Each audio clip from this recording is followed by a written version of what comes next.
Hi, I'm James. I'm Christina. I'm Joe. I am Sebastian, and we are hanging out with Rob on Front Row Live. Oh, and we are Family of the Year. I'm driving down Alvarado, and I'm at the stop sign, and there's an Arco station, and then there's a bench with your picture on it for the new album. And just, you know, the image and the name of the band, like, caught my attention. So I went onto Spotify, and I ended up just listening to you guys for the rest of the drive. And that's how I found out about Family of the Year. Now, Let Her Go was obviously the first track of the album. It got me quick. And, you know, I played it all over again before I continued to listen to the record. So talk to me about this new album that just dropped. And I'm disappointed, as I told you earlier, I'm disappointed in myself that this is the 4th album and I'm barely finding out about you guys. So let's talk about this new album. And this is your debut for Reprise Records as well. Yeah, well, I mean, it's really great to hear that billboards work. Honestly, that's the only time I've ever heard of that happening. I'm so glad you saw that billboard. Yeah, it was a great spot. There's a light right there. That's so amazing. Wait, Alvarado and Sunset? Yeah. Oh, that's amazing. I was just gonna say you're probably at that light for a while. Oh yeah, definitely. Yeah, there's usually like really boring stuff on those bus benches, but I guess caught your eye. Yeah. So our new record, Goodbye Sunshine Hello Nighttime, we just released it. We're so happy. We're really proud of it. I don't know. I mean, I think that it's the best Family of the Year record yet. I don't know. It has lots of. I mean, I don't know. Someone else want to talk about it? It has lots of I don't know, blood, sweat, and tears is something we've put into that. Yeah. Yeah, you know, it's been a few years since we released an album. The last one was 2015, so, you know, we figured it was good to take a break before we wrote this record. Yes, we took a little break and spent, you know, the better part of 2 years really writing and recording it. So as Christina said, yeah, blood, sweat, and tears. And as Joe said, we're really proud of it. And we do think it's our best album yet. And it's cool that, you know, 4 records in, you know, that you'll see a picture of us on a bench and you'll listen to us and you'll be like, oh, cool, that's a band I should listen to. And Yeah. I mean, it's just cool to hear about that kind of stuff happening. You know, it's just one step in front of the other, you know? Right. I mean, you guys have gone a long way since Jamesy, right? That was, if I'm correct, that was like one of the first tracks you guys kind of wrote. Correct.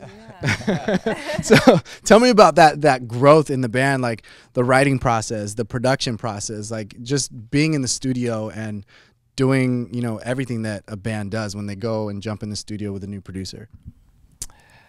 Yeah, well, I mean, just you mentioning Jamesy brings me back to that place in Rosemead. It was a late night with all of us standing around like one mic, and then next thing you know, we're 4 albums later, a little bit older, a little wiser, and then we're in this like super sweet studio with Mr. Wells, and it's been quite a journey. You know, I don't know, it wasn't what we really set out to do, but somehow we did it. So it's been great. Now, Greg Wells is producing this record. Is this the first time you guys actually jumped on board with him, or have you guys worked with him before? Yeah, it's the first time we worked with him.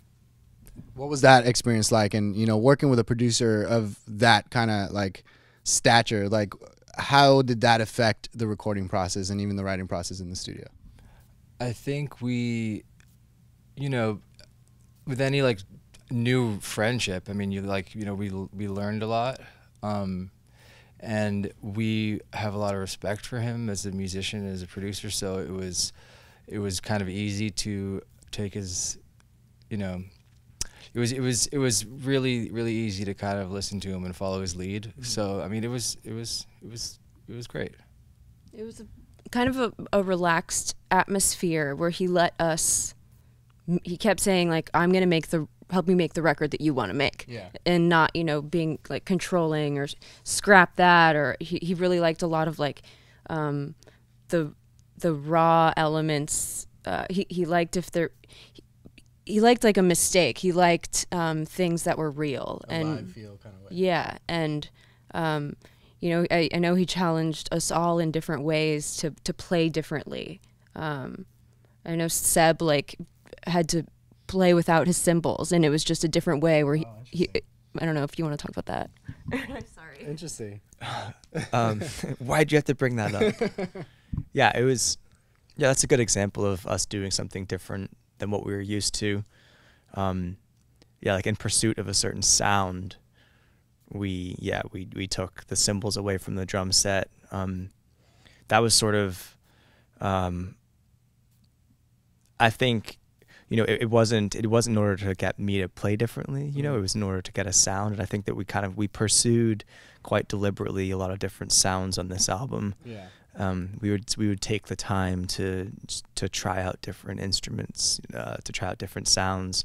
We would spend a day on something and then scrap it because it wasn't quite right. Fortunately, that didn't happen too often, but it did happen, you know. Yeah, and we really, I think that he kind of just really was able to kind of get a really good, if not the best effort out of us creatively. Right. And I think that's kind of where one of his strengths is as a producer. He's a fantastic musician, and like, you know, he has all those crazy skills to like pick notes out of the sky and like call it out, and like, you know, he has this crazy like mathematical mind with music and a great player of piano and stuff. But he's also just, I think, a really good personality to work with, and he really, I think, lets the artist sort of come through. Right. What about as far as like harmonies go? You know, did he kind of add on to that? Did he guys, you know, help you guys in any way with the harmonies on this record? I know in the first album there was, I would hear your voice a lot more than I do on this record. So, I mean, were there any drastic changes like that it was, you know, his idea?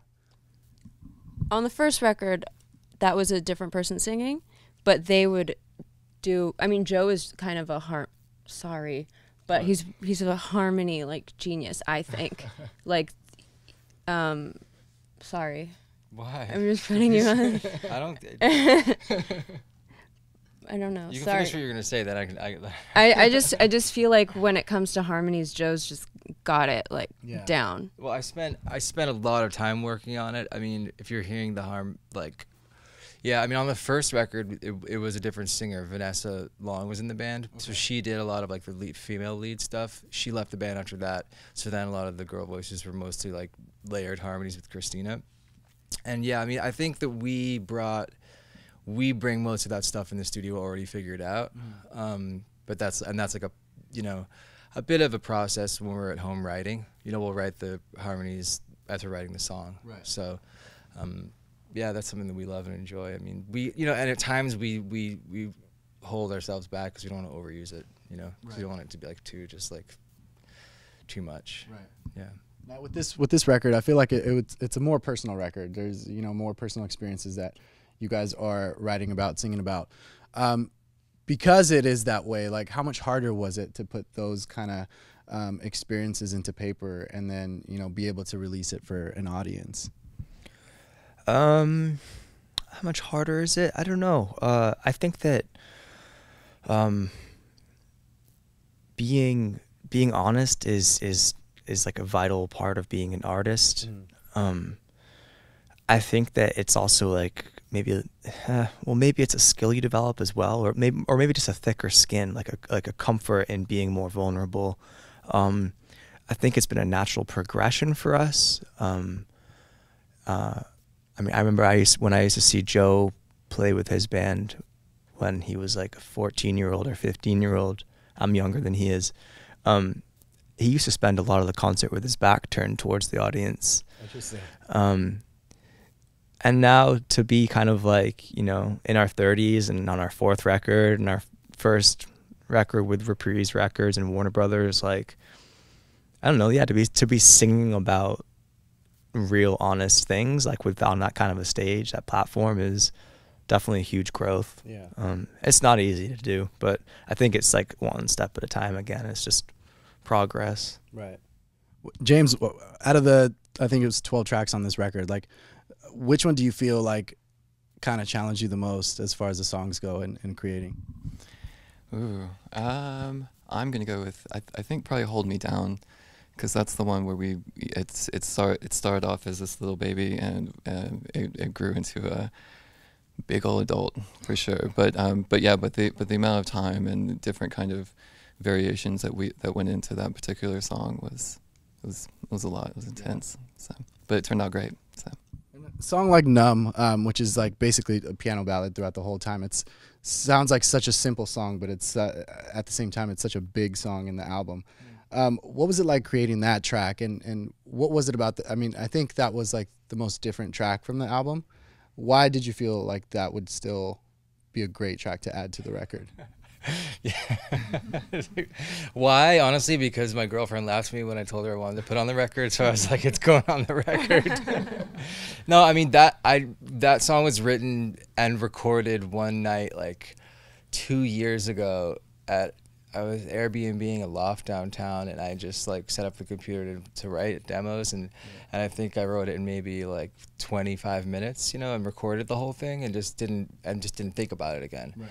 And then when we were going through song ideas or going through the songs to put on this record, I was sifting through my demos, and that came up, and I just thought it was. I just thought it was complete as like a little thing, and kind of expressed a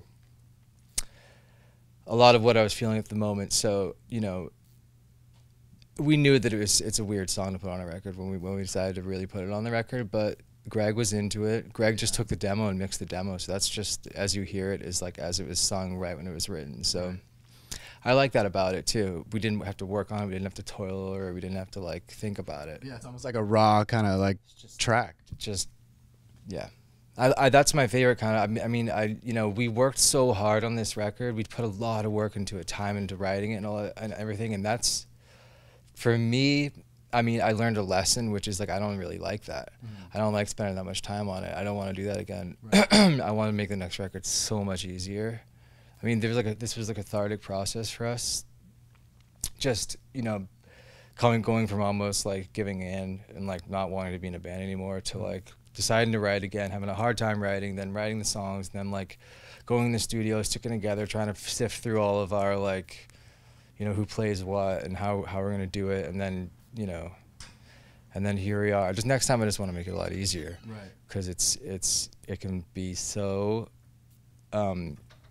I don't know, whatever, it's hard, but like a song like Numb was very easy, and I think that's like a good example of when it can flow. Yeah, I mean, I'm such a sucker for anything piano, and usually those piano songs are like simple in the sense that like the lyrics it's not that many lyrics compared to all the other tracks, but it's like, I don't know, it's one of those that like just like Let Her Go, like it just catches me instantly.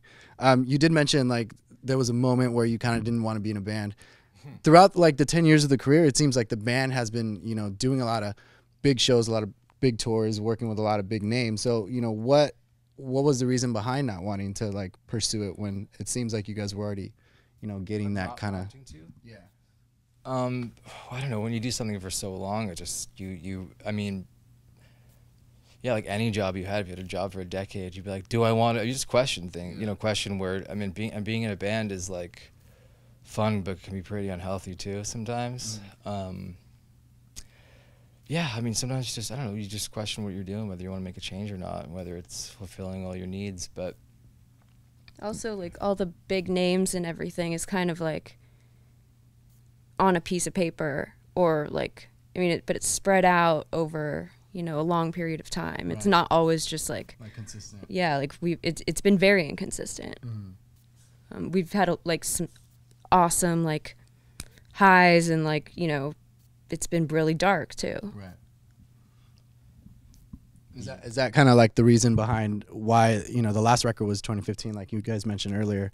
Was that the reason kind of behind why it's been that long since the new record? Yeah, I'd say that was one of the reasons. 10 years working, pursuing the same thing with the same group of people, you're bound to sort of have a lot of push and pull in different directions. Creatively, you change. As humans, your individual lives change. There's a lot of like demands on you physically and emotionally being in this business. And so I think that after several years of working really, really hard and not feeling like we had really reached a place where we wanted to be, I think that we pushed a little bit too hard, and then we had to dial it back and you know, kind of like hit a reset button, if you will. And you know, we're still resetting. We're still. I think most people are constantly sort of reevaluating where they are, and I think in particular creative people. I think it's important to kind of stay in touch with how you feel, and so it's an evolution.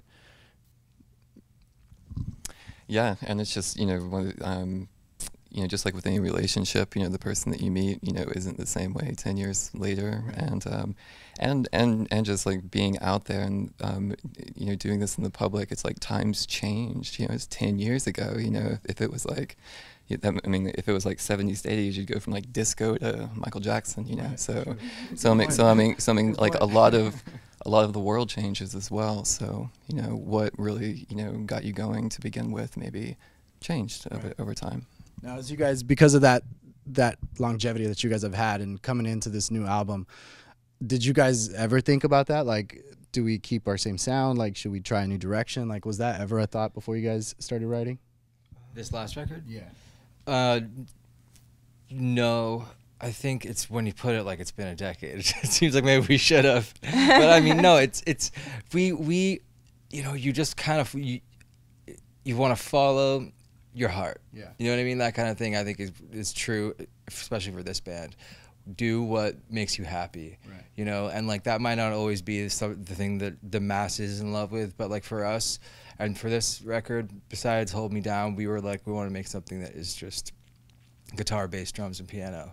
You know, just like something that is like, at least from my perspective, I wanted to make something that just was pretty musically simple and honest. Like that's, you know what I mean? Just like not a lot of crazy like overdubs, not a lot of like synth, not too much synth, not too much, no drum machines. I don't think we used anything like that. We just kind of played the record. I mean, you didn't have cymbals, so, right?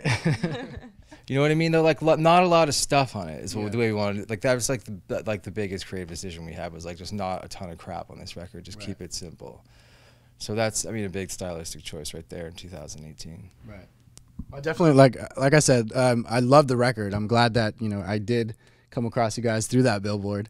Now you guys are getting ready for a tour, end of August, early September, right, with Houndmouth.